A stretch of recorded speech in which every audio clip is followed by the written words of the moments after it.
তৃণমূল কংগ্রেস হলো যখন প্রতিষ্ঠিত হয়, কংগ্রেস থেকে বেরিয়ে মমতা বন্দ্যোপাধ্যায়, তখন প্রথম হয় উপনির্বাচনের মাধ্যমে তিনি ভোটে দাঁড়ান 1998 সালে রাসবিহারী বিধানসভা উপনির্বাচনে। রাসবিহারী বিধানসভা উপনির্বাচনে কংগ্রেসের বিধায়কের মৃত্যুর কারণে ওখানে উপনির্বাচন হয়। এই উপনির্বাচনে প্রথম তৃণমূল কংগ্রেস তার প্রার্থী দেয় ওই কেন্দ্র থেকে।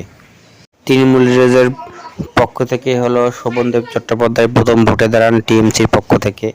তখন তিনি ইউনিয়ন লিডার ছিল, আর সেই সময় অভিনেত্রী ছিল বিপ্লব চ্যাটার্জি, তিনি হলো বামপন্থীর পক্ষ থেকে ভোটে দাঁড়ান এবং দুজনের মধ্যে হাড্ডাহাড্ডি লড়াই হয়। 1998 সালে উপনির্বাচনে, রাসবিহারী বিধানসভা উপনির্বাচনে এখানে টিএমসি শোভনদেব চট্টোপাধ্যায় 31,979টা ভোট পায় এবং সিপিএম থেকে ভোট পায় বিপ্লব চ্যাটার্জি, তিনি ভোট পায় 18,446টি ভোট পায় এবং কংগ্রেস ভোট পায় 9,052টি ভোট পায়।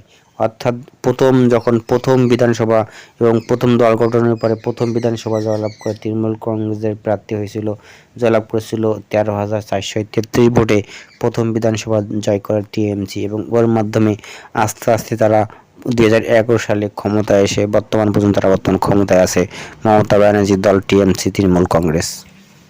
চ্যানেলটি যদি আপনাদের ভালো লাগে সাবস্ক্রাইব করে রাখবেন। ধন্যবাদ।